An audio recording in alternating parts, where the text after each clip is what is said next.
Share. Desktop. Check if this is going to the right thing, which it is. All right. So it should be sharing. Yep, and here come people. Good. So you shove that. That'll vanish off the screen in a couple of minutes. And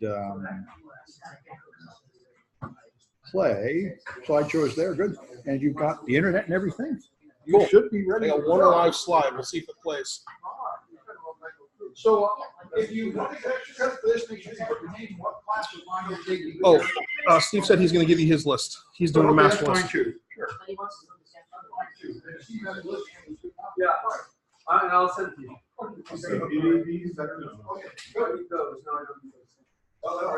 So we're going to wait for that other class to show up. Oh, so in like 2 minutes. Oh, they're coming. Okay. Yeah. Yeah, David has told. So we're waiting a couple of minutes. I'll show him something that may possibly be important. In case you hadn't noticed, City College has a new website and it's completely useless. So people totally cannot register for classes at all. And so in case you think it's just you, don't think it's just you. Yeah, for example, I went here and checked, and if you go to this, My CCSF, and then class schedule portal, whoops, that sends you somewhere stupid. No, it's lying. It'll eventually go to the real one. I know, it eventually turns into the real one. Okay. Nope, apparently they've taken that down too. Anyway, if you can get there somehow, yeah, you get this. This inviting blank thing is the thing you have to click on. And it doesn't load until later. On campus, it can take up to 2 minutes to load. But even if you do get it to load, you still can't sign up for classes. So if you try to sign up for my classes, I discovered this today. This is good, clean fun. You can search and you can find my classes. But notice this. This class, the class in Splunk, next semester is full because 2 people have signed up for it. And the college says if you get less than 20 people, they'll cancel it. This semester, my 1-unit class, they made the last add date the day before the first class meeting and then told them they were all late and wouldn't let them in. They always do something like this. Then they wonder why enrollment is low. But anyway, I've complained about this. This is perhaps even a little worse than average for this place, so they might actually do something about this. If you are trying to register for any of my classes and the system is broken, just show up on the first day of class, and I will attempt to help you get in. Anyway, hopefully they will actually fix this, but I wouldn't hold your breath waiting. Yeah. Good. Good. If you're, it's clearly not right. They obviously need to let in at least 20 students, and there's a possibility they'll figure that out, but I wouldn't count on it. Anyway, so that's the only thing I wanted to tell you. I think the other people have made it here. I'm going to pass it back to you. Sure. Okay. So this looks to me like the people that are coming have to come.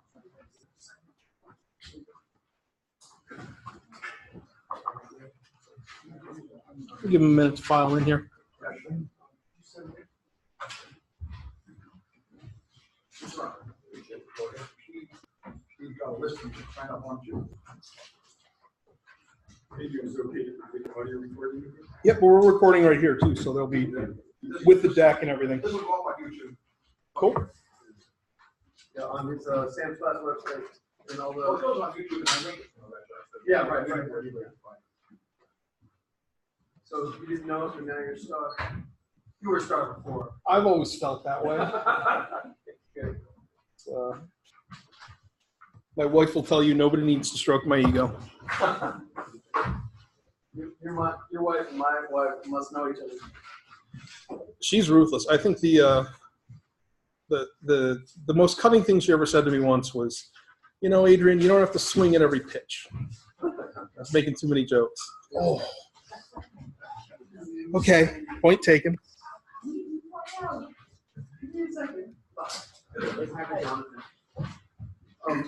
Adrian, by the way, Yes. this is Ali. He teaches the network security class. Hey, Ali. Introduction to network Nice to meet you. security.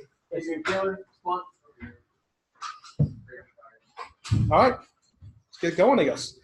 So, hi everybody. My name is Adrian Kaylor. I am a senior sales engineer with Splunk. We're going to talk a little bit about background, but tonight is going to be about sales engineering, what that is, how to get into it, why it's awesome, and then a little bit on how to just get into infosec in general, some suggestions I have, some things I've seen things work for people, with kind of a focus on CTFs and how you can get into those and how that works. So if you have any questions, feel free to ask at any point, and let's get going. Sales engineering. So that's what I've been doing here for about 10 years. Usually what I tell people when they ask, because, oh, you're in sales. Well, no, I'm technical sales. I'm the nerd they bring in to talk to the other nerds. When there is a enterprise sales deal, we're talking, hundreds of thousands to millions of dollars. People don't just buy off the rack, so to speak. They usually want to get a little bit more involved. And usually those products are too complicated for most salespeople to explain and do justice. So what happens is you team up a salesperson and a sales engineer. I'm a little bit more salesy than most engineers, and we go out and work as a team to bring down big deals. Hopefully, that's how it's supposed to work. So what I'm responsible for is I'm not out calling on customers, or I'm not out trying to explain necessarily what the product is. The sales guys out there to get us into opportunities, talk about the company, talk about the big picture. What I'm there to do is figure out what the pain is, figure out what problems a company's having that our software will solve. So it's a lot of discovery, it's a lot of question asking, it's a lot of how do you do this, how do you do that, what's your instant response process look like, and really digging into those, not to immediately come back with, hey, you know what we can do, but just to get that information so that later on, we're building a proof of concept that's really going to hit home. So it's discovery, it's the demos. That's a lot of what a sales engineer does, a demo monkey. That is, depending on what type of product you're working on and where it is in its life cycle, quite a bit of it. And we're talking demos that tell stories, not just, hey, this feature, this feature, this feature. It's kind of a mix between sales and education. So I'll dig into that a little bit more. And then actually going out and doing the proof of concepts. So customers, even if I tell them it's going to solve everything and do everything they want, tend not to all believe me, which is annoying. And they want to try it out for themselves. So getting that software installed on site, doing any customizations, that kind of stuff, usually falls to sales engineer. And then what's becoming a bigger part of the job is working on renewals. So enterprise software is not usually anymore, you buy it and you pay maintenance. Most companies have moved to subscription models where you're paying 20% of that price every year, 30% of that price every year. So long-term, it works out great for companies, for software companies. For customers, it tends to work out because the way the expense falls in their books, operational expense versus a capital expense, that's the sales guy's job. I don't care about that. So because of that, you've got to win a customer every year. You have to make sure they're happy. And if you show up when the check's about to be due or the PO's about to come due, they tend to be suspicious of that. So spending a lot of my time making sure I'm talking to my customers every month, making sure they're happy they're going to renew, that's a big part of it. Not necessarily doing support and all of that, but just making sure that there's nothing lingering. A lot of times you'll find out customers have had a problem for 6 months, they've got a support case open, it's gone nowhere, and they're like, hey, did you say anything? Come on, bubble that stuff up. So it's figuring that out and making sure that come renewal time, you get paid again on that. So any questions about SE work, what that is, roughly? Make sense? Cool. So how I got into that, I took a really long route because fortunately I didn't do college like you guys did. Would have been easier if I had. Because I didn't go through school, I didn't get a degree, I had to focus a lot more on certifications to get my start and get into the industry. But I started just doing laptop break fix, warranty repair for Toshiba, HP, things like that, companies like that. That was awful. I don't recommend that at all. And that's not really something that exists as much anymore. that is basically turned into kiosk people fixing phones. So that's really not anything that's going to get you anywhere. A lot of people start in help desk roles. Getting into a company, getting that first job, that's usually the easiest. I've got another slide here. We'll talk about some other roles. That helped a little bit. That got me into network administration. And eventually I was teaching classes on networking and hardware, which was a lot of fun. I loved that. But I was always kind of a security nerd, always interested in it, always really excited about it. And I found a company that's looking for support people for a couple of vulnerability scanner products. So it was a company called ISS, long since gobbled up by IBM. And I ended up there for about 7 years, went through a couple of roles, ended up in product management, realized that the part of my job I liked the most was talking to customers about the technology. And there was a job where that was all you did. I didn't have to write documentation. Yes. And it paid better. Yes. So I became a sales engineer, and that's been about 10, 12 years at this point. I love it. I can't think, up until then, it was always, what do I do next? What do I do next? What do I do next? I love being a sales engineer. It's a lot of fun. It is constantly interesting. Oops. Oh, I've got some bonuses here. So other ways to get into it, like I said, customer technical support is a great way to get into it. Consulting, I've found a lot of people that getting in consulting is kind of difficult, but once you know a product, then selling it and talking to customers is usually pretty easy. So if you're tired of shipping out every week to go somewhere else, a lot of people come in from that way. I've met some sales engineers that started out as sales development reps, which is a relatively easy yet non-technical job. And come in that way. It's kind of the harder way to do it, in my opinion, because, I don't know, you couldn't pay me enough to be an SDR. Basically, it's making cold calls all day long, and if you get someone who's really interested and wants to talk to you, give it to somebody else. So, I don't know. It's those are the people you find crying in their car. It's really bad. SOC analyst is another one that's really common. If a lot of companies, you don't see as many SOCs out here just because it's expensive, but you can still find those roles. And the number one problem companies have with SOCs is staffing, which is ironic because there's a lot of people that want to do it, but they tend to have higher upfront requirements, and then they keep those people for 6 months. They learn enough, they move on to other jobs. And trying to keep level 1 people for more than 6 months or so is really difficult. So if you can get in there, it's a great path. You will get out of that job pretty quick, and you will move on to bigger and brighter things. But getting in there is kind of the difficult part. And then actually law enforcement's one people don't really think about, but I've met a lot of people that started in law enforcement or military doing networking, doing security, doing forensic analysis. That is really, really common. That's a whole different path. I think probably the path you guys are going down is not, that would be quite a right turn, but if you're interested in it or if you have background in it, it's usually a pretty good way to get in. So being an SE, why I like it, why it's so much fun. I'm constantly talking to new customers. I mean, this is just, I kind of went through a list of companies I've talked to since I've been in the Bay Area the past 6 or so years. Through different companies, I'm not calling out who bought what. I've had different roles. But I mean, if you look at the list here, you're constantly going to some places that are really cool.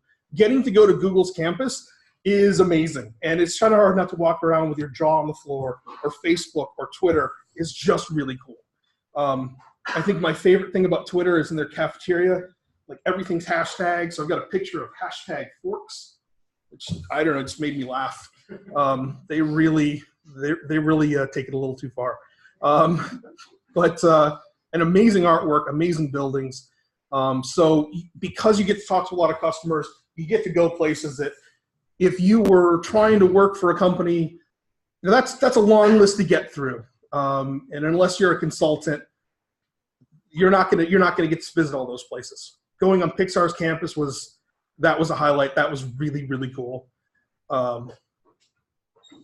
Yeah, that's probably one of the most interesting things. You get to go to a lot of different places, you get to meet a lot of people. So that's really useful. I've been trying to figure out what learn, explain, improve means the past day since I started looking at this deck again. I wrote that about a month ago. I have no idea what I intended by that. So, I mean, it makes sense, but I'm not sure what that involved. My best guess about what I was thinking about was you don't have to stay with the same company. One of the things that I've done about this career path is because there's such a demand, every 2 to 4 years, you get to go somewhere else. You know what? I'm tired of this. I know everything about this technology, or probably not. I'd like to think I know everything about those technologies. But you know enough, and I want to try something new. I want to go learn something new. And a lot of your experience is going to carry over. You're going to be able to get into the door. Headhunters will be knocking constantly. So you get exposure to a lot of different technologies, very, very deep. And it's whoever interests you. You know, I choose my jobs based on technology. I am very nerd motivated. I've had places that'll pay more. It's not about necessarily the money, although it's not bad. I mean, if you really want dollars, go be a salesperson. I know salespeople that make 7 figures. It's disgusting, and they're usually awful people. I probably shouldn't have said that on the record. I'm not naming anyone. Actually, you know what? If I was your SE, you know who you are. There's 1 or 2.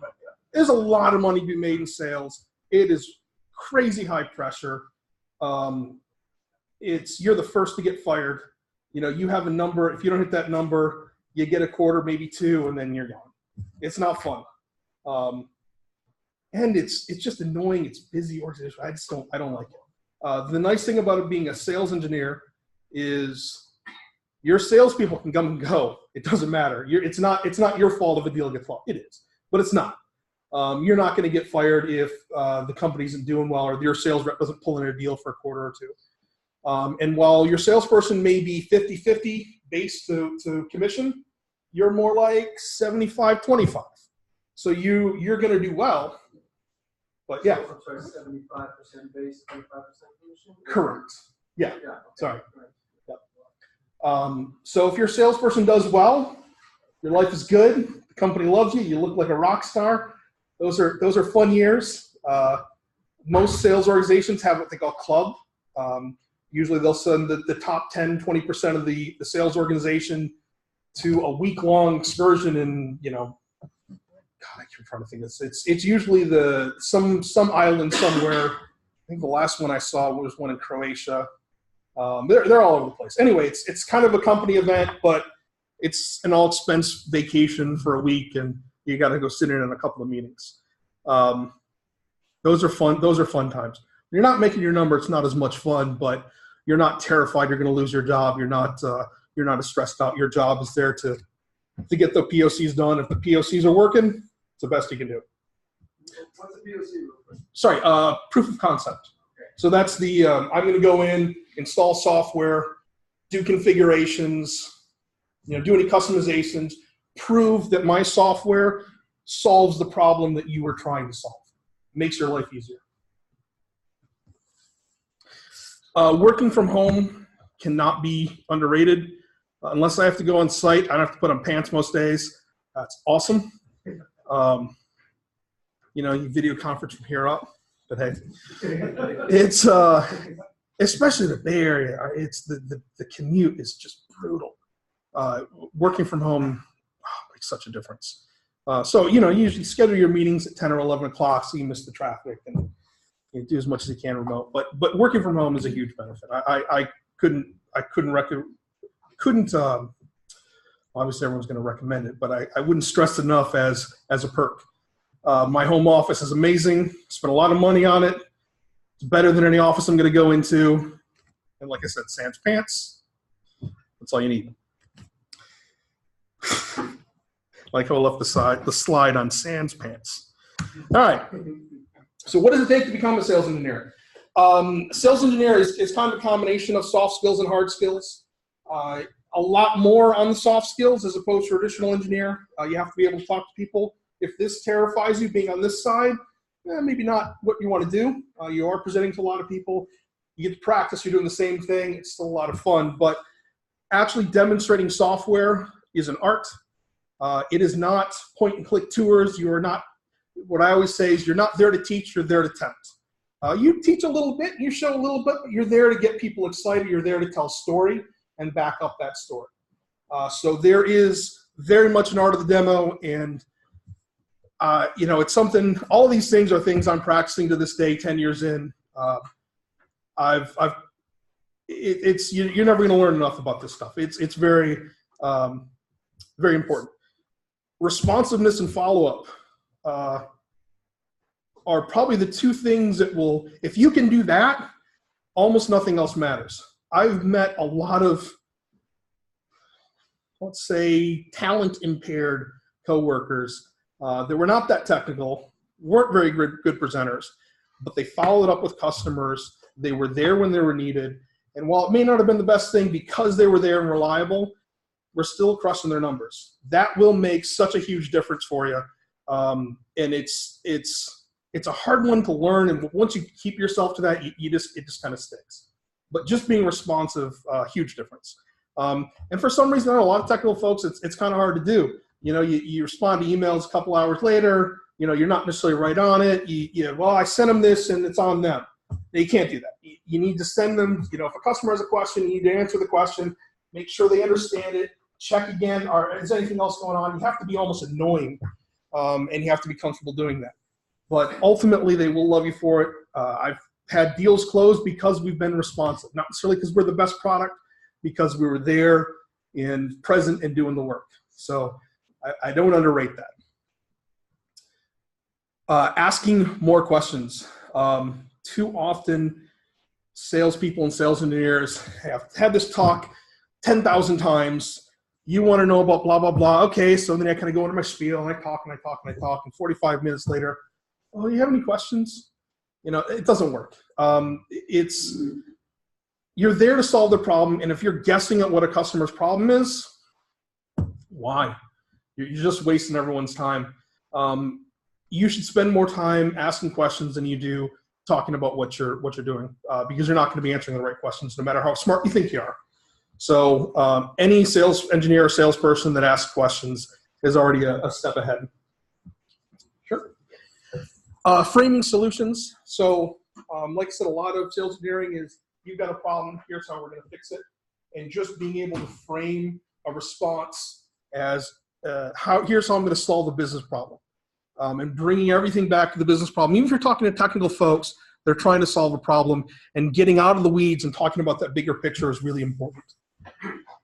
And then finally, talking pretty, which I start with an So not saying and nonstop, not saying right and you know, just those little verbal tics that we all have are crazy hard to get out of your vocabulary. And being aware of that and just thinking about it and focusing on it, you will get better, and then you'll develop new ones, and you won't notice it. Somebody will point it out to you. You got to work on that one. So it's an ongoing thing to be able to present and speak off the cuff, and it's not for everyone. And I'm saying nums as well.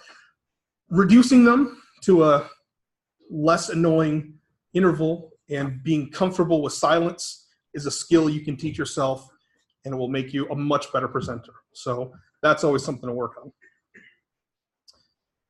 That's the boring stuff. The fun stuff, the tech skills side of things. This is a picture of my home lab, or most of it. It's a half rack, and let's see, these are a bunch of, well, actually everything here, these three up top are all virtual servers. This is NAS, second firewall and switch for a segmented lab. These are other virtual machines, and then my main system up there. If you don't have a lab at home to play with, I ask this in interviews when I interview sales engineers, do you have a home lab? What's it like? This is absurd. I like hardware, I like toys, but you got to have something. If you don't have at least one virtual server at home to play with, now, you know, maybe I'm a dinosaur and you have everything in AWS, cool. But you got to have some sort of home lab. Personally, I think long-term this is probably cheaper, but I also, about a week ago, replaced a bunch of these with a 16 core, 32 thread beast. 64. Oh, it's massive. So all my virtual machines are going over there. I'm getting rid of the small boxes. AMD Threadripper, amazing. So these are all Intel NUCs. Sadly, these are mobile i5s and i7s, but they're cheap and they're small. So there's a bunch of them, and I just kind of move VMs around.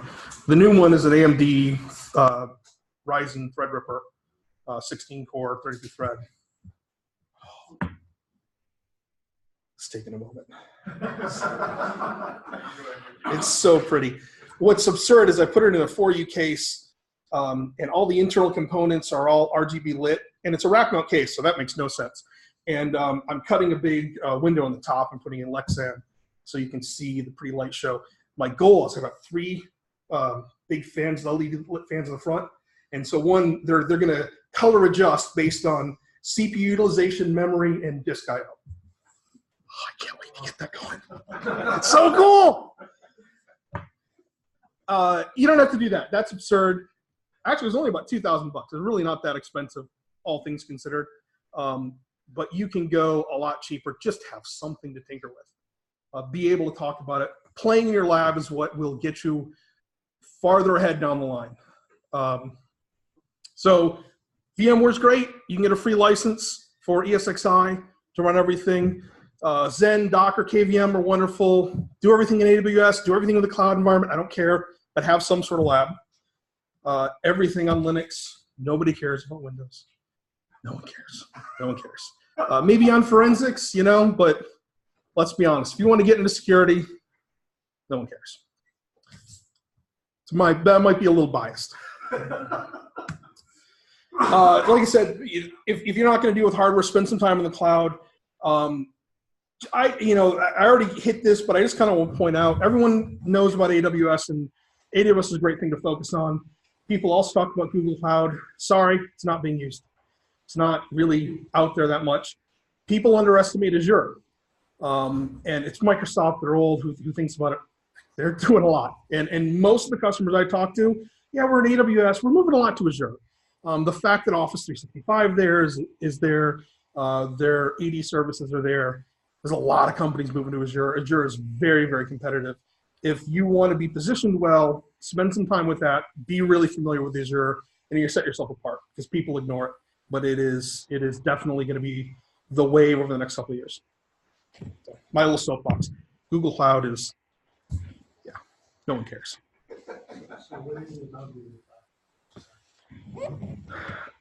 I don't think Google's spending enough time with it. I don't think they're.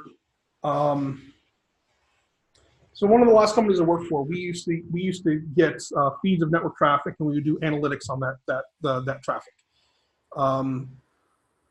AWS wouldn't give us the traffic; they would give us NetFlow. Google Cloud wouldn't give it to us. Azure went, yeah, okay, and they started building these tools and instrumentation to start sending feeds of network traffic offsite. And then AWS went, oh, okay, yeah, we're going to do that too. But Azure was pushing competition, and AWS is following. Google isn't really, they're just not keeping up. They're not prioritizing enough. There are certain things, Lambda type stuff, they're probably great at. I don't run into that as much. There are other things they're probably more widely used for, but just presence in the enterprise. No enterprises are moving their core systems over. I guess is my feeling of it. That's just, like I said, talking to customers. I don't know if any analytics back that up or if I'm way out of line.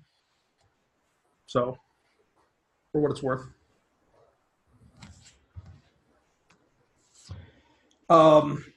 Stuff to do in your home lab. I don't have all this stuff set up. There's definitely there's a long to-do list. I have a Trello board filled with stuff to do in my lab. I can't wait for the holidays because I get to play and stay up all night working on stuff. So very excited about this. These are just a couple of ideas. So SIM, I'm not even wearing a Splunk shirt. Use Splunk. You're doing the class. There's a free license. You can also do the developer license. So the free license turns into a semi-pumpkin after 30 days in terms of authentication, a few things. The developer license will give you more bandwidth and I think lasts for a year. So sign up for the developer license, play with Splunk, use it in your home lab. You will learn a ton by setting that up. I've been at Splunk for about 6 months, and month 2, I started getting recruiters calling me about some experience. Hey, do you want to come run? I don't know anything yet, but thanks. It's a great resume builder. So great job, good idea on the class. IDS and network analysis. So playing on the wire is really useful. It's not as common these days. It's not as hot technology. People don't talk about IDSs anymore. But it's really easy to set up things like Bro or Secuda to look at that traffic and at least get familiar with it, get a background in it. It's going to show up on people's wish lists. So if you're at least passively familiar with it, it'll be useful. Config control is huge. Puppet and Chef are massive out there. A lot of people are doing it. So it's a way to control the configuration on fleets of systems. You know, you want to change a network setting on one box, SSH in to do it. You want to do it on 1,000, you need some scale. So it's really useful for that. Vuln scanning is just the best practice. I'm going to show you, there's actually some framework I'm going to show you here in a second. But there are 2 really good free, completely free. Everything on here is free, or there's a free license for. So use it. You should have a home firewall that's not Netgear or Linksys or whatever. Do a real firewall. And it's really not hard to set up pfSense. EDR is a little bit more difficult. You think about Carbon Black or Tanium or CrowdStrike or some of these companies that do really in-depth EDR. There are some open source projects out there, but they tend to be endpoint detection and response. So it's instrumenting your endpoints. If I get malware on here and I'm looking at the network, I can say, oh, you went to this site and you clicked on this link. Or your system went to this site, but I don't know what happened here. So when I'm doing forensics and I'm trying to figure out what happened on this box, I can go through logs and I can do dead disk forensics and I can get in there and figure out, oh, these bytes were shifted. That's right. But that's expensive and time consuming, and it's not really going to give you that much information. EDR is putting a recorder on this endpoint that's going to record all the activity, all the network connections, process spawns, everything you're doing aside from capturing keyboard strokes, logging that always, so that if you do have an incident, you can go back and look at that rolling log and figure out what's going on. It's logging that's not in the OS that's really useful in an incident. So that's actually relatively new, probably 3 or 4 years, something like that. So it's a relatively new term. But like I said, the open source software I don't think is caught up as well, but it's still fun. SOAR is security orchestration,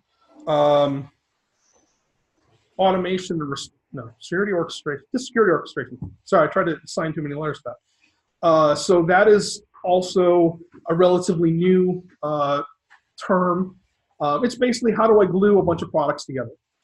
So I'm actually at Splunk because Splunk bought Phantom, and I think Phantom is really cool. Basically what they do is they wrangle APIs. So there's 250 different APIs for different products that they pull in, normalize, and then give you a flowchart type interface to say, if you see this and it's this, do this. If you see this and it's this, send an email or automatically block. And you can kind of build out those flows to your process. And on the back end, it translates that into Python code that actually interfaces the APIs of all your software that's out there. So the mundane stuff you automate. Still have somebody click, if they want to block something or ask somebody if they are going to do something. But that one's really hot right now too. Like I said, that's relatively new. Phantom and Demisto are the two big companies that are out there. There are some others.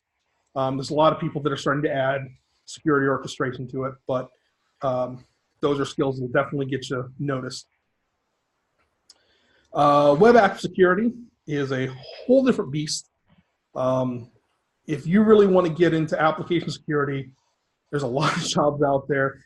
And really, just follow the OWASP. Read their top 10, use their tools, go to their meetings. That's actually, it was an OWASP meeting that I met Steve, there you go. And there's great free training out there. But if you want to get into application security, it's definitely the way to go. Oh, and speaking of cheap lab stuff, Kali, does everyone know what Kali is? Okay. A lot of people run it in VMs. That's great, but you got to have a VM booted. I personally love Chromebooks. You can get them for $150, replace the BIOS, install Kali, and you've got a permanent pen test box. So that's another really cheap way to get some lab equipment and have a box there that's semi-permanent. So couldn't recommend that enough either. So I just rattle off a bunch of stuff. This all changes. These are just ideas. Ultimately, an enterprise isn't going to go in and ask me, hey, what do I do for this stuff? They're going to work off a framework. Any large company is not just going to spitball on what they think they should do to put together an effective security process. So there are some frameworks out there, excuse me, some frameworks out there that lay out what you should do to run an effective security program. And you should know all three of these. And I'm sure you're spending time on them. The first one sucks and is for talking to management and people that don't know what they're talking about. It is, I don't know, it's useful, but it's very high level. The Lockheed Martin cyber kill chain, it's like a 7-step process. Here's what an attacker does when they come in. Well, they have to do discovery, they have to land, they have to move laterally, they have to get, it's really high level. It's useful to know. Nobody talks about it past, it's like the OSI model for attacks. Nobody uses OSI. Everyone knows it. It's a great frame of reference. CIS critical controls, on the other hand, is something people build off of. So this has changed hands a few times, but it is the 20 things that you should do in order of importance to run an effective security program. And the first 4 are boring, but if you don't know what machines you're protecting and know what software is out there, you shouldn't be running a pen test. So walk before you can run. It's a very good prioritized list. Most companies will work off something like that. There's other ones from God, I'm blanking on other security frameworks. There's others. It's enough for this. So this one is really useful. If you want, this will get feature specific. You need to be able to do this function. You need to be able to do that function. This one is a little bit more fun. You can build your home lab off this.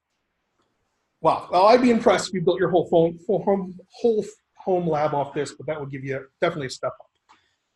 The last one is a lot of fun.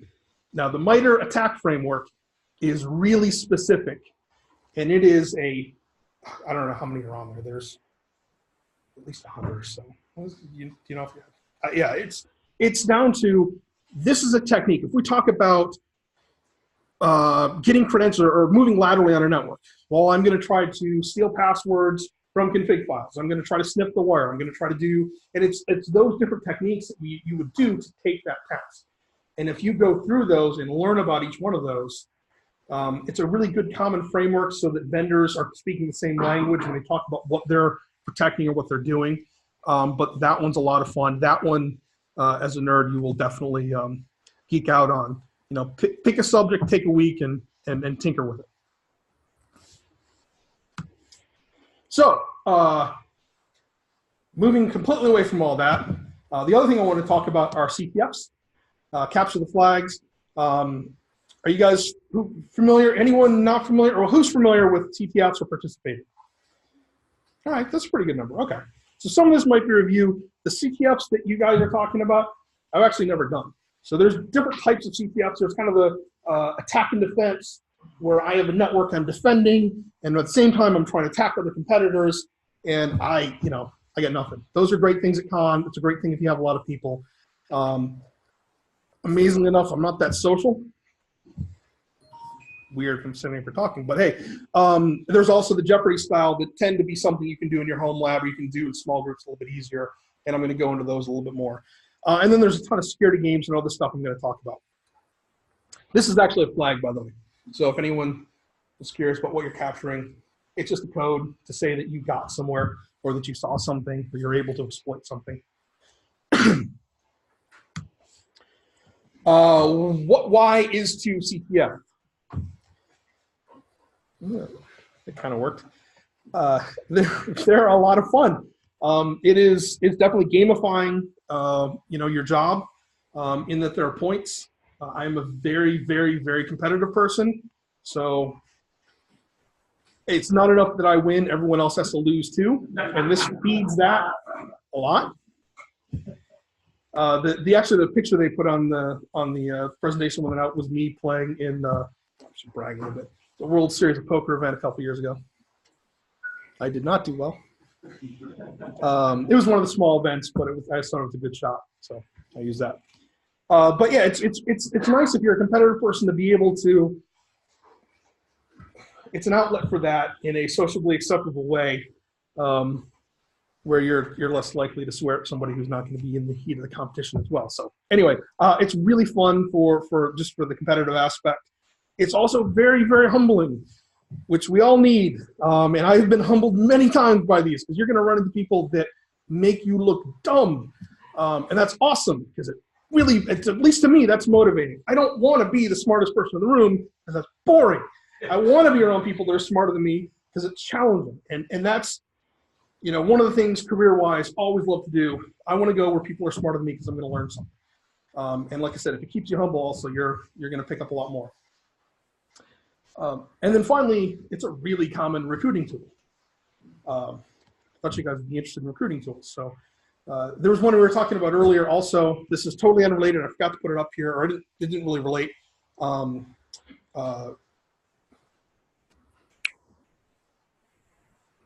Coding Game. Coding Game with 1G. It's a great site if you want to projects for programming labs. My problem with programming is I don't ever have something to do necessarily. So these are games and frameworks to do different things, use different languages. Anyway, free plug, great site. They also use the recruiting tool. There's competitions in there, so it's kind of like a CPF for just straight development. But if you want to brush up on your Python, you want to have something to do, really useful. So attack and defense. I don't have a lot to talk about these because I've just never done them. I know a little bit about them. You guys are involved in CCDC.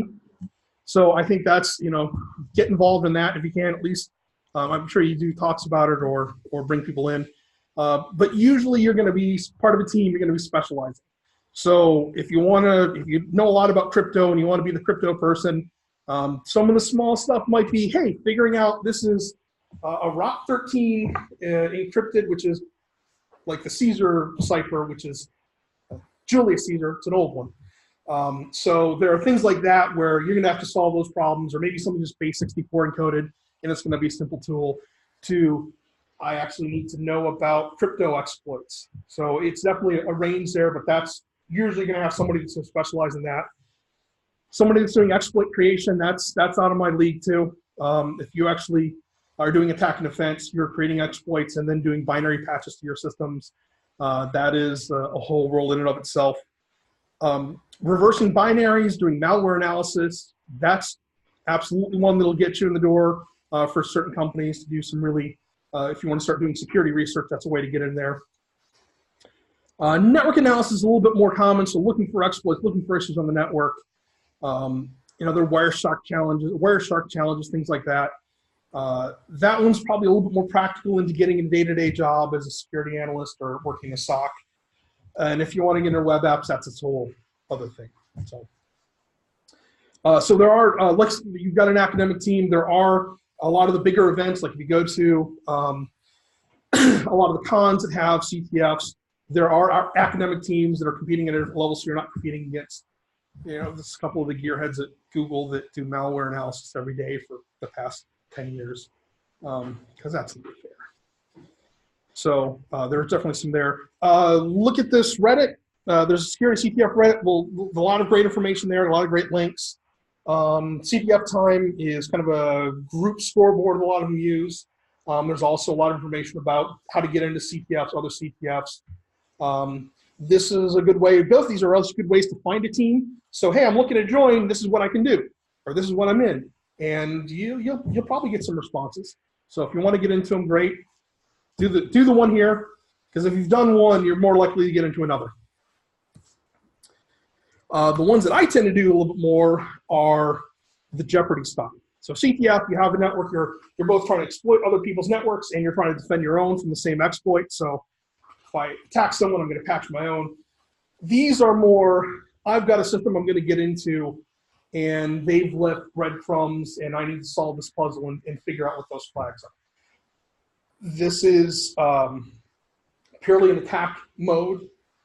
And because of this, they can be a lot of these can be self-contained. So I have set these up for friends, and I'll go through it and I'll read or write up somebody's done on it, or I'll solve it myself. I'll set it up for a friend and let them go after that lab and say, you know, I can give hints or I can help along or point them the right way. So you can definitely group up and do those. If you have a lab, that makes a huge difference.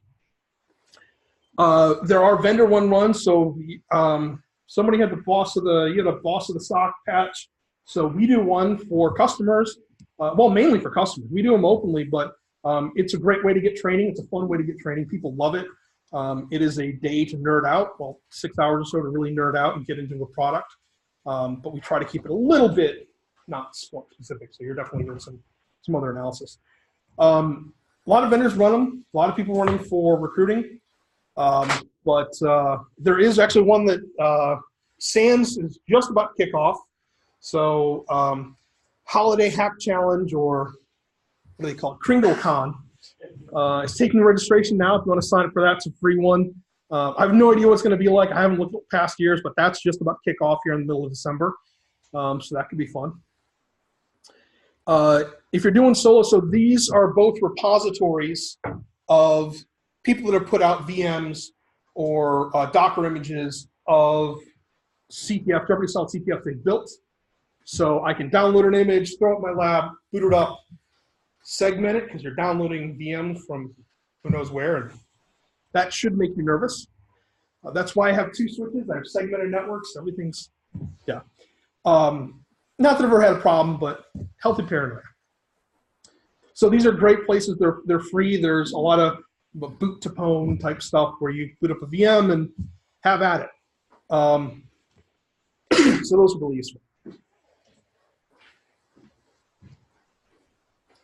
When you're doing CTFs, be very careful what you search for, because you're going to want to get a hint. And people do write-ups, and that's one of the reasons that you get noticed doing CTFs. If you do it and you solve it, take good notes, write up what you did, post it. People love to read how other people have solved the same problem. But if you search for a specific CTF, you will find a write-up, because somebody's already done it. It's minutes after stuff is posted. There are some people that are right on that stuff.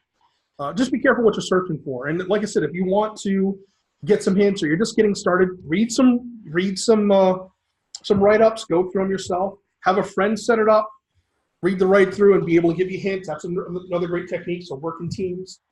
But be really careful what you search for. And definitely post it yourself.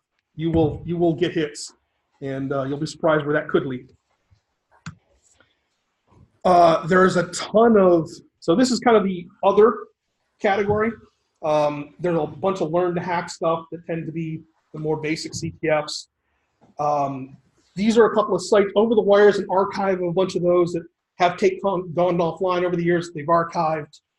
RootMe is another one of those. This is a great, continually updated list of CTFs, different languages, different difficulties. This is amazing. I love their site. But there's a ton of those. So you search for it, you're going to find them. This one is unique. I haven't seen a lot of cloud-specific CTFs. There are issues specifically with cloud security. This is something somebody built. It's AWS specific. It's good fun. It's free. Go do it. If you're curious about cloud security, it will take you through. You'll probably need some hints, but that's fine. You'll learn, just even if, like I said, even if you have to use the walkthrough, you will learn a lot as you go through it. Actually, I think the flag on the first one was the first one off that I grabbed. It's convenient. This one is just cool.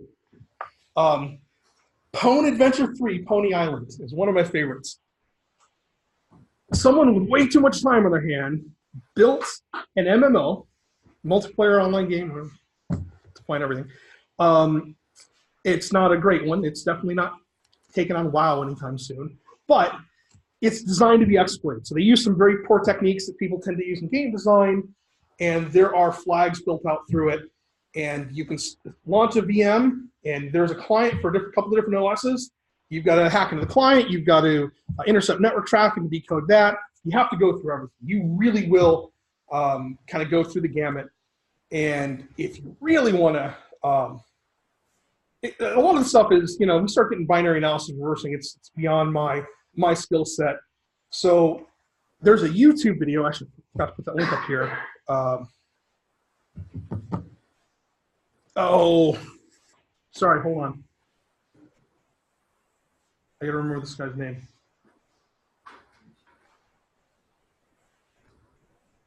I had a real head of steam there going, by the way. Anyone else have any questions or anything? Or did I don't want to just,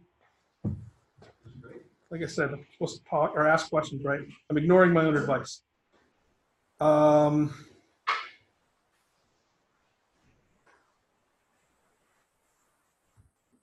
Live Overflow CTF. YouTube.com/live overflow CTF. This guy just does YouTube videos of him going through CTFs. Some of it's compressed, but it's his thought process, how he does it, how he solves it, what he does wrong. And he did like a 15-part series on this Pony Island hacking that MMO. It's incredibly fun to watch if you're of a certain mindset.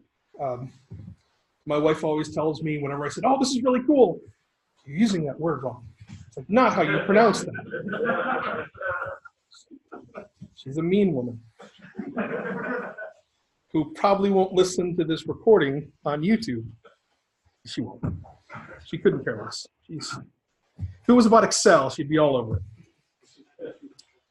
You know, it's weird. She does financial models. I know. The pinnacle of Microsoft innovation was Notepad. Everything past that, overkill. Anyway, so yeah, check out that YouTube channel. There's a lot of good ones on there, but just going through the Pony Island one is gold. You'll learn a ton, and this is really cool to see someone's thought process. So it's a good way to get into it.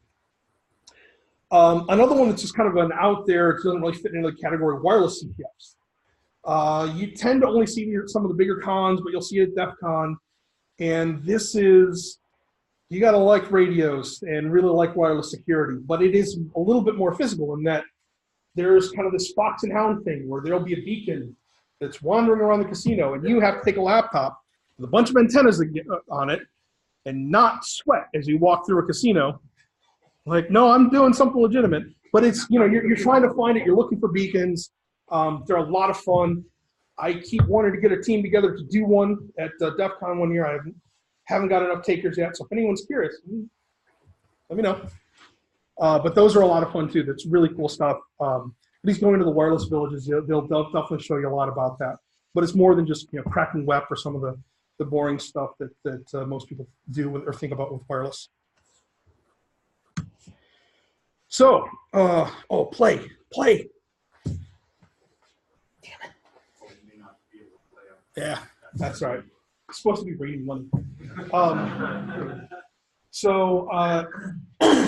If you are into this stuff, if you are, you like the CTFs, especially if you like the app security side of things, web app security, you can make money off this today, right now. And it's not a pyramid scheme or something you're signing up for. Bug bounty programs are using these skills today, and companies will pay you to do this stuff today. If you find a bug and you report it right and you write it up well and you're able to work with that company, you can make some money off that. And there are some people that are making full-time cash off this. That's a skill, but usually people are finding, hey, there's one type of vulnerability I can really find really well. I've got a bunch of scripts and automated, and I'm gonna just look for this and I'm gonna do this one thing. Some of these, like Bug Crowd, and I think a lot of the HackerOne stuff, anyone can sign up for. It is completely open. They do have private programs where you have to prove yourself and you have to get invited. And Synac is one of those. It's almost entirely that way. But if you're getting into this stuff, this is a good way to go to. And, you know, reading other people's write-ups will also help you towards CTFs, because that's where a lot of these ideas come from, are bug bounty or bug reports, where people have found stuff in the live environments. That would have been really cool if it was raining money. Oh well. General stuff. You haven't gone to DEFCON, go to DEFCON. It's fun. I go about every other year because I'm like, oh, it's too many people and it's hot and it sucks. And the next year I'm like, why am I not there? So you got to go once. It really, everyone looks like me. It's kind of annoying. Like I walk in, I'm like, oh, there's a bunch of guys with beards or a little overweight. They have more tattoos than I do. That's about it. But it is definitely your people. You will feel at home. It's pretty cheap. It's not expensive to go to DEF CON. Black Hat is crazy expensive. Get someone to send you to Black Hat and then stay for DEF CON. Do that a lot. It's not the price of the ticket. It is getting there and getting a place to stay and travel. So do it as a group. Stay on someone's couch. Split costs. It will make a huge difference. It's just the weekend, but there's a one that tends to fill up pretty quick. So that's worth it. If you're cheap, and I am very cheap, go to B-Sides. So B-Sides is usually held before major security conferences. There's one before DEF CON in Vegas. There's one before a bunch of stuff. There's one before RSA here. You don't have to travel. You should be able to find boarding because it's downtown, and it's $25. And if you're not going to B-Sides in San Francisco before RSA every year, I don't know. It's so easy. It's really, there's no reason not to go. Last year they super upgraded, and it was that yeah, the coolest thing about that was that it was a huge theater, so great massive screens. I mean, IMAX. You're sitting there watching President. But the best part is if you got to a talk early, they had the fully reclining chairs, and so I was laid out. I actually told the person next to me if I start to snore, elbow me. Food was better too. Food was much better. Much better. I mean, I like the club that it used to be. What's the club that it used to be? Prince played, you saw, right? What? Prince played there. Oh, did he? Oh yeah. I go to concerts there a lot. I like that place. I keep blanking on the name. But anyway, it's been upgraded. Worth going to. There was just one down in San Jose. The Pacific Hackers Conference just had their first event. I didn't go to that one, but I heard that was pretty good. That was down in Hacker Dojo in San Jose. So that's another one would be worth looking out for. These events all need people. Volunteer. DNA Lounge, right? DNA Lounge. Yes. Yes. You know, I was talking to another guy. You should have Boston the Stock at B-Sides, and the guy organizing it would like to do it. Oh, we'll do it. We do them all the time. Happy to. I sent him an email and didn't get an answer. Remind me. I can put you in touch. He's looking for it. Yeah, I'll get it organized. I've run a bunch of them, so they'll let me do them now. So yeah, happy to. They did a less product specific one, but somebody did a whole boot to pwn CTF they put up on Vulnhub. I saw that from last year. It was pretty cool. They need volunteers. Apparently, I'm now volunteering. I see peers all the time at those shows directing traffic. You'll get in for free. I'm assuming you'll get some swag, but that will get you contacts. Volunteer. There's also a lot of local meetups that are really useful. There's a bunch of stuff on meetup.com. The OWASP events are great. Like I said, that's how I got roped into this.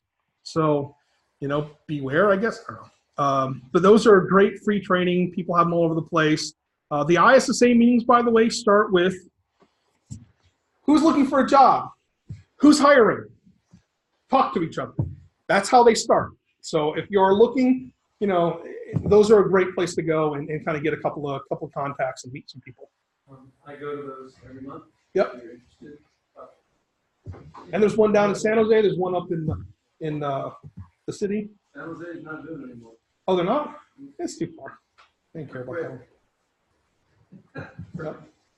So the guy who runs the chapter president in San Francisco is, I want to see, not CC, director of security at DVD.com, but I mean, there's a bunch of people there from PG&E. I mean, it's loaded with good contacts. Anyone ever heard of Hack 5? Yeah. Okay. So they're in the East Bay, up in Fremont. No, not Fremont. I don't know. They're in the East Bay. They do stuff all the time. Like they just released a card game about hacking, and so they had a bunch of people come out and we all played. So get on their mailing list. That one's fun, and they're nice folks. They do a lot of cool stuff. That one's really interesting. So if you don't go to DEFCON or all these conferences, like I said, I don't go to all of them. Iron Geek is a great site. They record cons, put them up for free. And he goes to everything, not everything, but most things. And those are really good resources if you're, even when I go to DEF CON, it's more talking to friends and meeting people and checking out a village. I never get to talks. I don't know that I've ever been to a talk at a DEF CON.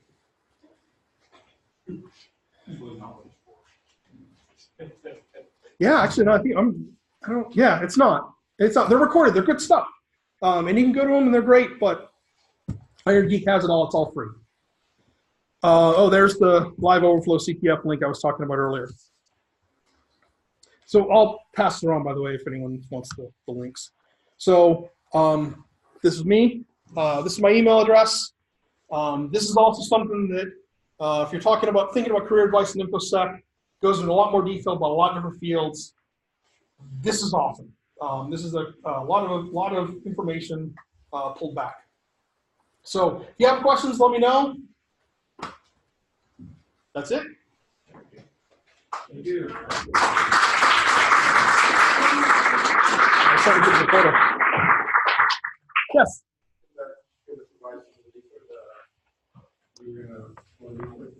Yeah, I'll give the. It's on the link I sent you is my yeah. I'll put it on the links for this day, for this class, which is 123.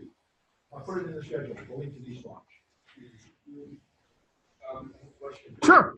So, coming from a student that is open space in the networking field, like security and all that stuff, and having heard your presentation about like your beginnings and starting as a hardware tech and all that, related. If you were to start all over again, which would be your first step? Like, would it be like going to Geek Squad job, or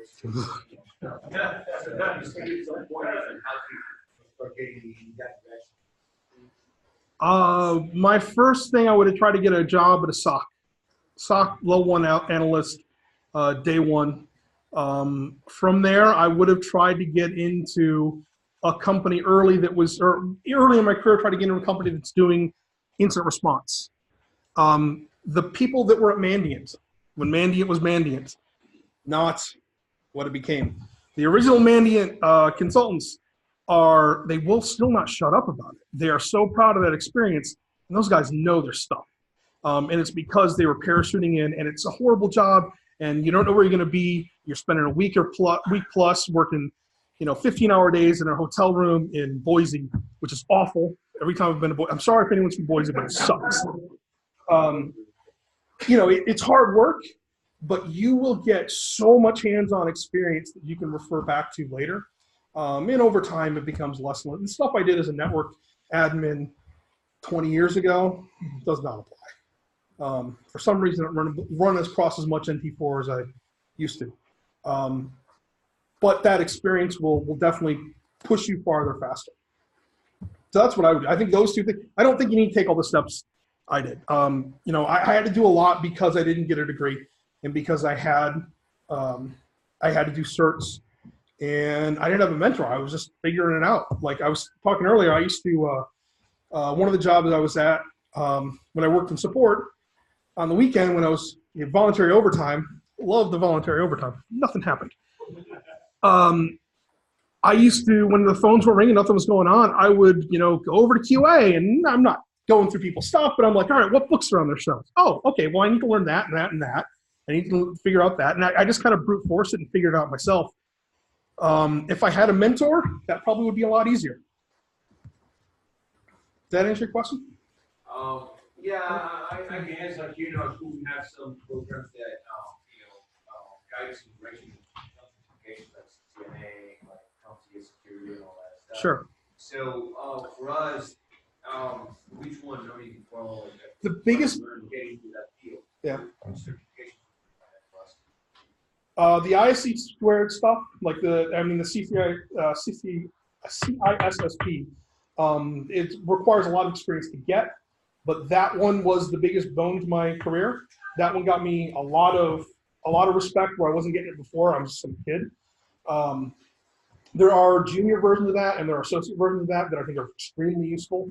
The Microsoft stuff, I mean, it got such a bad rap. I don't know that anyone really cares about it. Which year was that? The bad rap? Or which rap are you talking about? I mean, to be fair, I'm like Windows 2000, NT4. It's been a while. I don't know if it's really being used as much anymore. At this point, I don't actually maintain any of my certs. I probably should, but I've got so much experience at this point. It doesn't really matter. It's really getting you in that first space. But the CISP, I've thought about going back and retaking that one because I let it expire, and it was really useful. So the CCS, you have to have experience before you take that test. Or you said you just do the junior ones first, and then. Right. There's associate level where they're saying, oh, if you have 2 years experience, you get an associate. Maybe you have to take the. When I took it, it was still Scantron and Circles. It was weird then. Like that was way too late for that. But. And then I guess there's the CompTIA. Is that worth taking the CompTIA certificate? I love the CompTIA stuff because I got my first job because I got the A+. So I will not talk bad about them. I did the beta test for Security Plus when it came out. I thought it was a good test. It's not going to hurt, and if you can fill it up with a bunch of stuff, I think they're relatively they're not too difficult to get, and their motivation to study specific things. So the A+, Network Plus, I think those are worth getting. I don't know if OWASP has anything. Have they done a cert program yet? I don't know. But I would, the app security side of things, I think is something that there's a lot of demand for, and if you can show you've got those skills, it doesn't really matter if you have the experience because there's so much demand for it. So I think that's another good one to go. But like I said, I don't know if there's anything for that. But yeah, I'm never going to talk bad about those. But it's people think of certs the wrong way. A certification is just saying, at least this much. It doesn't mean you're the expert. At least this much. It's a benchmark, and it's not a high bar. It's not a low bar. But yeah, I collected them. Like when I was training for a while, I used to go take tests for fun. It's a weird way to have fun, but hey. Worked at a testing center, so I'm like, oh, I'm going to sign up. I go in the other room and take it. So it made it easy. But yeah, I think those are great ones to get started. Like I said, that's why I got my start. So I might buy a start. So you got it for free, right? You went to the testing center, then you. Oh no, that was well after. I'd been doing it for a few years. So because I wasn't, school and I weren't seeing eye to eye. I just turned 19, and I'm like, all right, well, I know this guy, and he got a job to do this, so I did the test too. And like, I still had to have my mom drive me up there. It was ridiculous. And I don't know why my mother drove me. Now that I think about it, I think I was trying to study or something. Like I had a driver's license. Wow, that hasn't occurred to me in a while. Anyway, oversharing. All the stuff you got is on your website, right? People actually see it. You put it on I think I might have them on my LinkedIn. Yeah, I'd have to go back from there. I know I did the A+, Network Plus. How do you feel about Cisco? You're doing all these certs, but yeah, I don't know. I mean, the CCNA got such a bad rap at the time for boot camps that, like I said, I don't know. This is a decade ago. I don't know what it's like now. I don't think there's that like just before the first bubble burst, there were so many people like, I want to change jobs. Go to Cisco boot camp. And I don't think that really exists as much anymore, so it's probably not the same. I mean, it's, even if you just use a cert to force yourself to study and learn something, totally worth it. If it's an excuse and give you a syllabus and you want to self-study, I think they're all worth it for that alone. Yes? So you told us about all these opportunities to take advantage of, specific things to do. How important do you think that for this kind of work, just being very assertive and aggressive and going for it, and I mean in relation to learning this stuff, that quality is just for the person in this industry? That's why that's why my filter question is, what's your home lab like?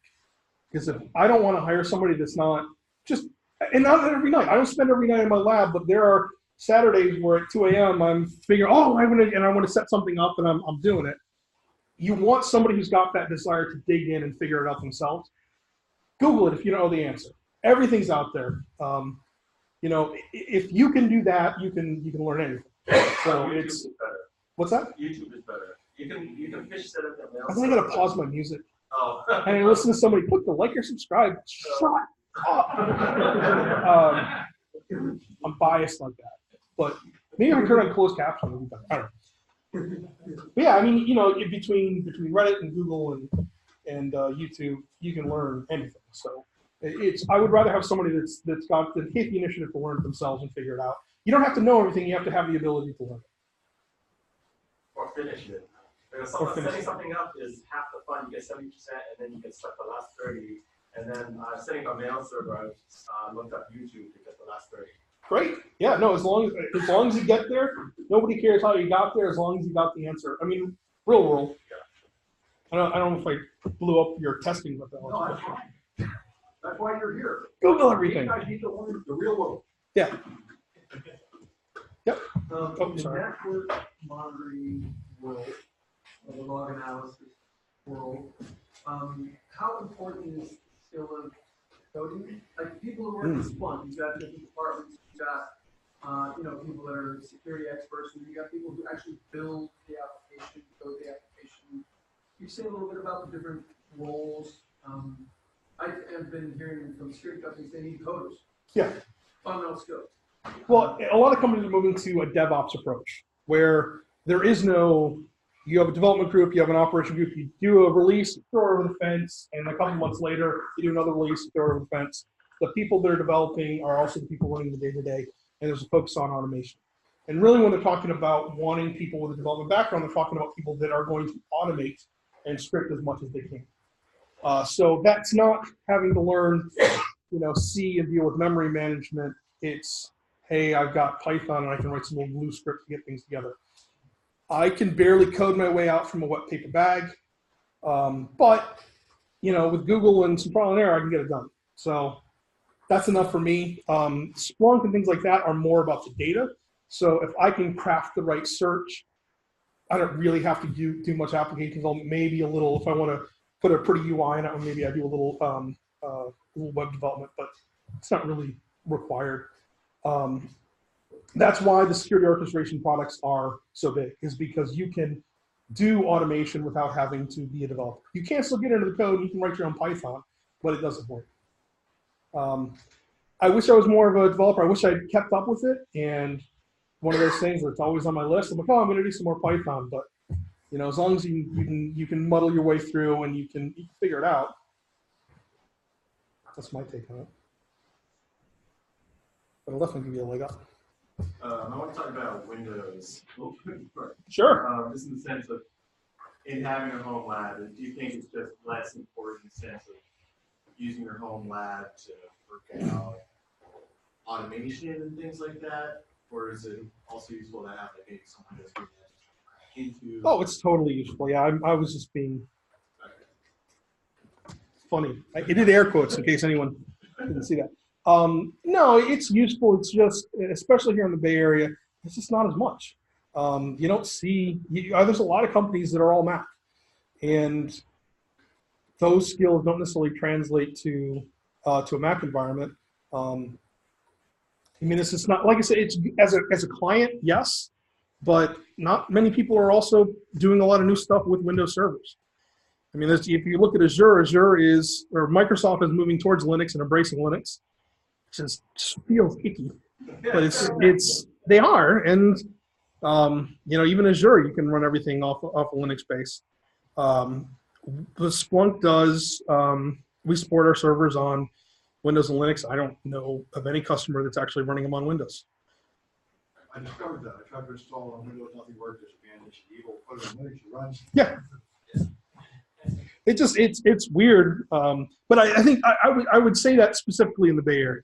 just because there's so many companies here that are very Mac and Linux heavy and friendly, that it is different. And from companies I've worked at where we've done, endpoint and we've had to support both, we did all the OS X deals, all of them are here. So I think that's more region specific. But yeah, I mean, if you're talking about learning forensics, do it on a Windows box because you're going to get more clients. It's useful on OS X, but it depends on what you're doing. Personally, I haven't really just haven't done much with Windows servers in a while.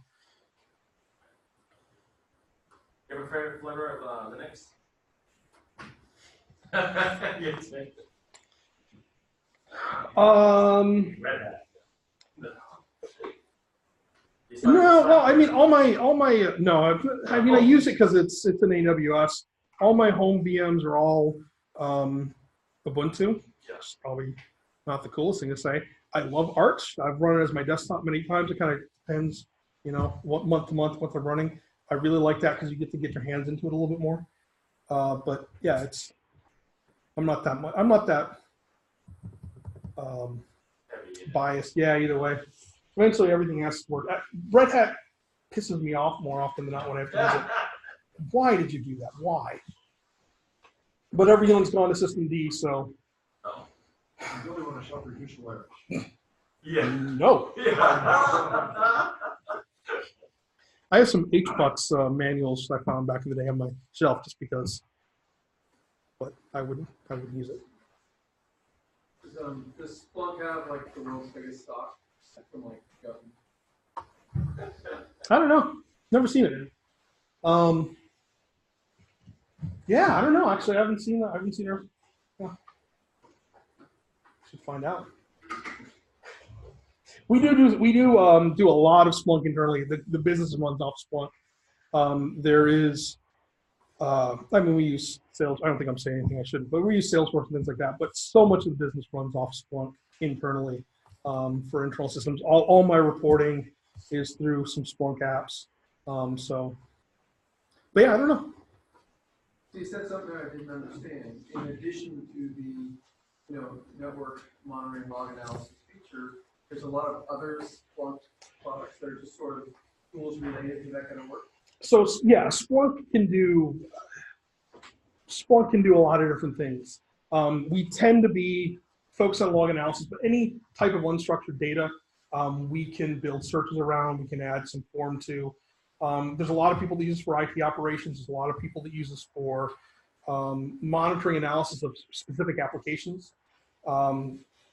There's, like we released a mobile app this year that does AR, augmented reality, and it's for industrial control machines. So when you're, somewhere and you put your phone up, it's pulling readings off a box or off a piece of hardware and saying, well, these are issues here, you have a heat issue here, that kind of stuff. So Splunk does a lot of stuff. Anytime you're working with unstructured data and you want to put some reports or do some analysis around it, there's some things you can do.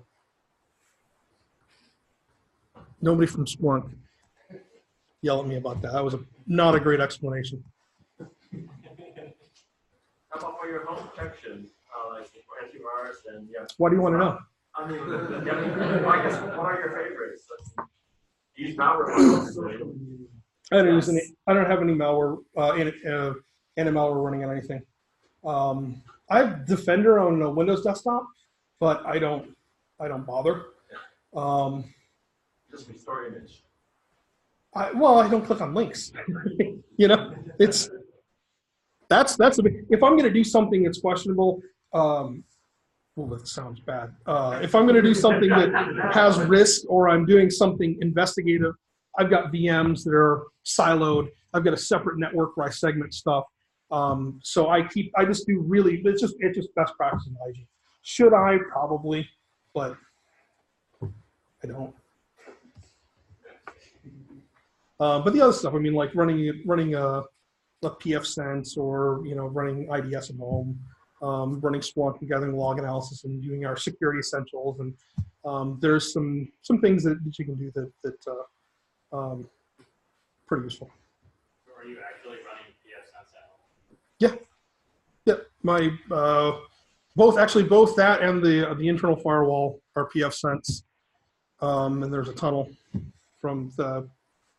It's a weird setup because I've got cable in another room, or my internet connection is in another room, and so I have to use Ethernet over power line adapters to get to my network, and then there's a firewall, and then there's the lab, and there's a tunnel between them. It's silly, but it's an old house. Yeah, why not OpenSense? You don't like it? I've used it before. I don't remember why I switched. The last time I did something, I switched back. I don't remember why it was. I mean, really, I think I know there's some infighting between them, and there's all sorts of name calls. I don't know. I don't follow any of it. I set it up before, but I feel like there's so many configuration options in there. It's just a bit overwhelming. You don't have to do everything. And if it's overwhelming, you just got to learn about each one. I mean, that's the fun of it. Before that, I think I had Tomato running on an old Linksys. What's that? OpenWRT is the other one. Yeah, I've got that on my wireless. My AP runs that, but I had just as a border gateway or border firewall, I had that running for years. The other one's Indian. That's one. If you want an easy one, use Indian. ENDIAN. I don't know that one. That's another Linux firewall. Simple to set up. Anybody have any more questions? I have one last one, maybe, if nobody has it. Yeah, one. Is there anything from your previous roles that you're not doing and you miss doing now? That's a good question. There was kind of a Zen-like state to fixing laptops. When I gotta say, when this is a single board or two boards, and it's a pain in the ass anyway. But like Toshiba used to have these monstrosities that had boards stacked on boards, and it would take you 3 hours to tear one apart. And there were some bad models. Just zoning out some music and taking apart and fixing stuff was a lot of fun. It was kind of nice and mindless. Actually, on the side, I do fix PSPs. So nobody really uses them anymore. You can buy them really cheap broke, and it's just kind of fun to sit there and fix stuff. I like to fix stuff, so there's that. I do a lot less of that now, but yeah, it doesn't pay that well. Yeah. It's nice to have a hobby that makes a little money, but yeah. Okay, if nobody has any other questions, I just want to ask you, you feel that your job is creative? Yes, very much so. It is being present in the moment and understanding what a customer is asking and where their mindset is and trying to figure out how to explain it to them. I probably go back to the skills I learned teaching more than anything else, because I have to, a lot of what it is trying to figure out where your mind is, and it's not manipulative car salesman guy, but get you to the point or get you to understand what I'm talking about. And in that aspect, yeah, it's not very formulaic. I mean, there's some people that do it that way, but yeah, just being in front of a crowd and presenting is always very creative. Yeah, I think so. I mean, there's stuff that I have to plug my laptop. On your laptop, how did you do that? So this is a Lego base called Brick. They do covers, and I did the Splunk logo because customers got to be staring at something. Yeah. And I had so much room that this is RGB LEDs in our Arduino. It's broken. I've got to replace it, but it does a light show. So I can really, the next one's I'm gonna replace this, protect it because I ripped off the USB port. Replace it with one that does Bluetooth, and I'm gonna attach some batteries so that I can control it from the other side instead of plugging it in. So that's phase 2 or 3 or whatever. Yeah, I have a question about your service. Sure. What's a good way to get started, like building it? I really like the Intel Nooks because my half rack's right next to my desk. So noise is a big thing for me. I have a decibel meter. I've chased down noise before. It's annoying. It's an all-in-one system. They're $400 or $500. You can throw some RAM and a hard drive in it, and you can run ESX off of it. And you can run a couple of VMs. it's not going to be it's not going to burn anything to the ground, but it's enough to run a bunch of stuff. I've told people to get those before. It's a cheap way to get in. It's easy to move. Like I said, it's quiet. You don't have to really have the beast. I decided I wanted to have an 8-node cluster of Splunk on multiple disks, and I wanted to chunk through some stuff, so that's why I built a little bit bigger. But you don't need it. I mean, those are really running mobile processors with 2 cores. It isn't fast, but it'll run a couple of Linux VMs nice and fun. Or like I said, use cloud. You know, you're probably, the amount of time you'd have to chew up on an AWS instance to equal that, probably a wash. Talk to me afterwards. I've got a technique. I don't want to put this out there on how to get some free time. It's really cool and legal, I should say. I don't want to broadcast that one too much. But you can do some interesting stuff with Google AdWords and referrals. And we could get some, but our mail server screwed up. So as a school, we're registered, but they think we're not a school. Oh, really? Yeah. Oh, that's annoying. Well, AWS, I mean, you can sign up for an Amazon account even without a school and get something for a year. The nice thing about that, though, is if you build things, you know, I didn't mention Docker, but Docker is massive. If you build things with that microservices mindset where I'm building something to be turned down or replaced, if you need to switch accounts later, it's a little bit of a pain in the butt, but you're already building things to deal with those types of architectural changes, which will be good for you in the long run. Maybe better let you go. You can track here forever. What is it? What are we? Oh, wow. Meeting about it. Hey, nothing. Thank you so much. Absolutely. Thank you.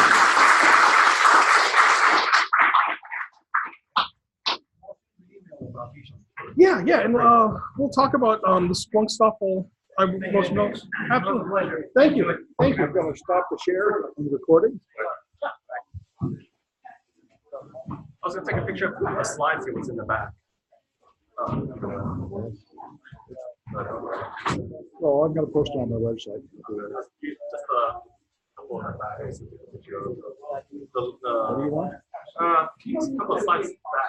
All right. Take a picture. Which one?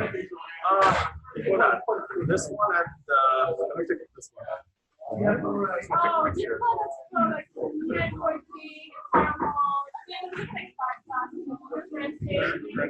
I'll go up the back one. All right.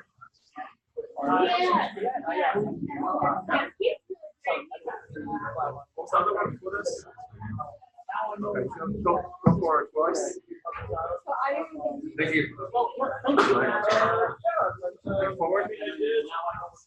So, this one.